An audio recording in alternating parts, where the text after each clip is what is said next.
Okay, let me hold. Fantastic. That was Trump putting a medal on himself. It was awarded to him by FIFA as a consolation prize after he did not win the Nobel. But you might be wondering, why would FIFA, of all organizations, feel the need to step in and create a whole other peace prize in order to appease our toddler of a president? Well, Trump has been in cahoots with FIFA for a while, specifically with its president, Gianni Infantino. Trump was on stage with the winners of last year's World Cup for reasons that no one really understood. He was even gifted a World Cup trophy by Infantino for having done absolutely nothing himself. But here's more from the New York Times. In May, during Trump's Persian Gulf trip, he did encourage the leaders of businesses and major donors and allies to join him in the Middle East. Gianni Infantino was by his side, and they met together with the Emir of Qatar as they transitioned the World Cup from one host site to another.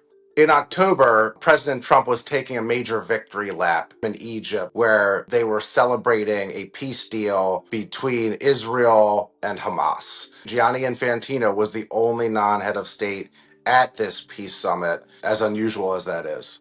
Since he started his second term, President Trump has been openly campaigning for a Nobel Peace Prize. When the Nobel Committee did not award it to Donald Trump, FIFA took the highly unusual step of announcing that they would award a peace prize this year. FIFA has never before awarded a peace prize. It's clear it's to ingratiate the league further to President Trump. This is how Donald Trump operates. And world leaders, whether you're the head of a country or a business, have all gotten the message that if you want to stay on President Trump's good side, you have to flatter, you have to appease. And there's no greater example of that playbook than Infantino. The World Cup will be hosted in 16 cities across the US, Mexico, and Canada, including Houston, where I am. But while 11 US cities prepare for what was once promised to be a boom in tourism, the numbers are not looking good, with international travelers less than willing or eager to visit our country these days. FIFA has been canceling thousands of reserved hotel rooms in the host cities. They're just not filling up the way they thought they would. This means that the cities aren't likely to earn as much money from hosting as they were hoping to, which means that small businesses aren't likely to profit much either. And what's funny is that last year there was a slump in US tourism brought on by the Trump administration, but motivated specifically by Trump's tariffs against practically every country on the planet and the unrest in American cities due to the presence of ICE agents and protesters. The United States right now is perceived to be very anti-immigrant, and if I was a tourist from abroad, I wouldn't trust an already hateful American to take the time to distinguish between a tourist and an immigrant. It's not a very welcoming environment for international visitors right now, or at least I could see how that would be the perception abroad. Bringing the World Cup to the United States was supposed to bring tourism back to this country, but seriously, that was their plan. This is the same year that Trump decided to start a war with Iran on behalf of Israel that has negatively impacted, again, practically every country on the planet. But FIFA was supposed to endear us to the world, apparently. Trump doesn't care about us or our local economies. If he did, he would actually do something to improve them, not actively make them worse by driving inflation up with his policies. But that aside, no, FIFA is not enough to bring tourists back to our country.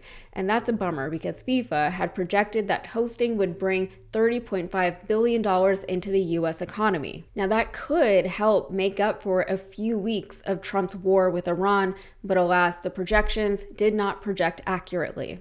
So now hotels in the host cities are cutting room rates for the World Cup because the demand for these rooms isn't where it was expected to be, and FIFA is canceling tens of thousands of rooms they had reserved across the host cities. And according to Lior Sekler, the chief commercial officer at HRI Hospitality, Obviously, people's desire to come to the United States right now is down, and he pointed to the unrest caused by Trump's war on Iran and his hardline immigration crackdown. Another industry insider called out the Iran war more directly as something that certainly is not helping our tourism issue. In fact, things are so bad that FIFA reportedly wants Trump to pause his ICE raids during the games, but at this point, it seems as though the damage is done. And these impacts are being felt in some places more than others, even outside of FIFA time. For example, Canadian tourism, or now the lack of it, has significantly impacted places like Las Vegas and the Northeast. The Northeast, for example, used to see a lot of Canadian tourists during the fall months, which would benefit the small businesses and local economies there, but there has been a decline there as well. Canadian travelers have declined by 22% year over year in the United States, and airline bookings from Europe over the peak summer months are down 14% year over year. There's also concern that even if and when the money comes in, it won't benefit the local economies the way events like this used to. For example, these days, local small businesses don't usually capitalize on these events as much anymore, but corporate chains do. Recently, when Pittsburgh hosted the 2026 NFL Draft, downtown Pittsburgh was said to be a ghost town. And that is despite the fact that over 800,000 people attended the draft.